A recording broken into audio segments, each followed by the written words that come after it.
Over the last few decades, CO2 emissions have been at an all-time high due to human activities. This has been causing drastic alterations to the environment, threatening not only humans but marine ecosystems as well. Global warming is suggested to play a major modulatory role in the occurrence and geographical distribution of PKD in species related to salmon. The disease occurrence may be increasing in areas that have historically been cold enough to prevent clinical outbreaks. With the rising temperature of oceans due to climate change, this has proliferated the number of parasites in bodies of water and given an advantage to their life cycle, as the increase in temperature is more suitable for the parasite's life cycle and suppresses the salmonid immune response.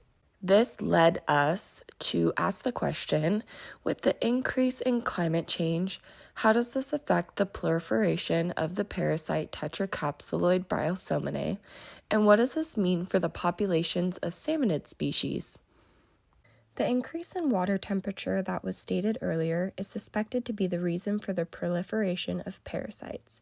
Scientists assume that as the temperature of the water continues to rise, this allows for an increase in the secretion of the infectious spores by the bryozoan host. In the research article by Fontes et al., it stated, temperature also had an effect on the presence of T. bryosalmonae in the river water, with a unit increase in temperature increasing the likelihood of presence by 1.6 times. In this same study, they had tested various rivers, River Avon, River Dun, and River Itchen. River Avon was recorded to have the highest temperature as well as the highest detection of spores versus River Itchen, which was recorded to have the lowest temperatures and also had the lowest spore count. This gives us further evidence into the effect of global warming on the increase of T. bryosalmonae in our waters. The parasite Tetracapsuloides bryosalmonae is a myxozoan, or an endoparasitic animal. They are part of the Cnidarian phylum. The parasite's life cycle is complex and entails utilizing vertebrate and invertebrate hosts. For Tetracapsuloides bryosalmonae, their hosts are most commonly the freshwater bryozoans and various fish in the salmonid species.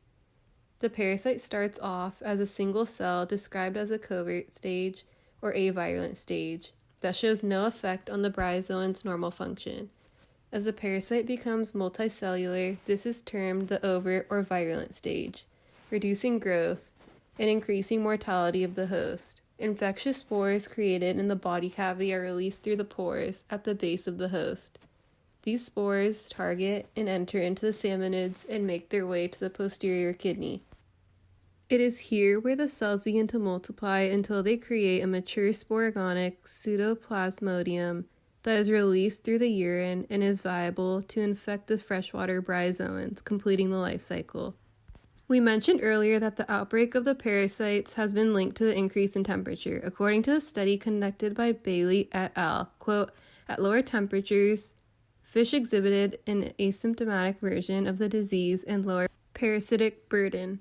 This can be contrasted with warmer temperatures. Quote, the increase in only 3% appeared to impact the parasite proliferation in the biological and biochemical processes of the host, with the lower temperature being less detrimental to the host's immunocompetence.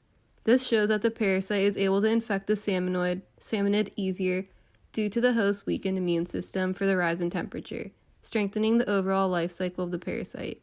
The infectious spore invades the salmonid host by way of their gills and migrates through their circulatory system till it gets to the posterior kidney.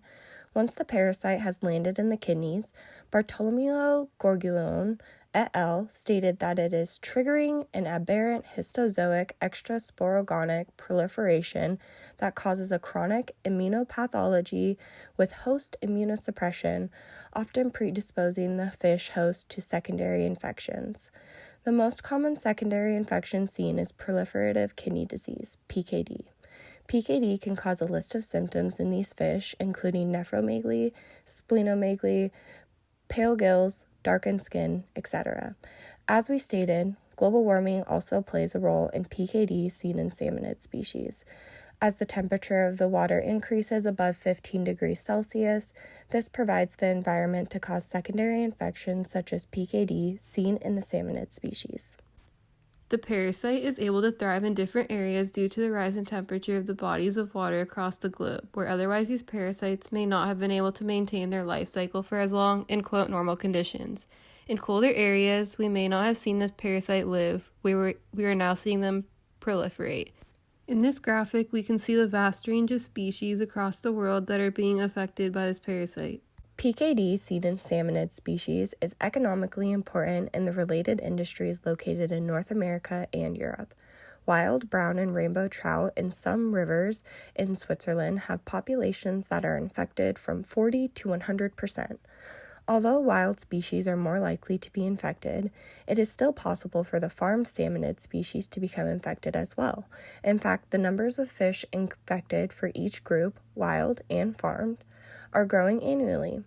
Bartolomeo Gargiulo et al. Stated, recently T. bryosalmonae and record-breaking summer temperatures contributed to a massive fish kill of thousands of mountain whitefish in 2016 in the Yellowstone River and its tributaries, with a drastic impact on the recreational fisheries and economics of Montana, USA. This impact from the parasite infection and secondary diseases is reaching across the northern globe and has touched the fishing economy in a negative way. While investigating this parasite, we realized that there was limited information that exists on T. bryosalmonae in North America when compared to Europe.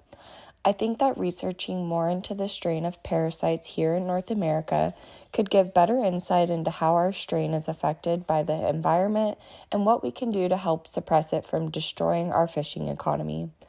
We also were wondering as well, how will ongoing climate change further proliferate the amount of parasites present in the ocean, and what will this mean for the marine ecosystems in long term?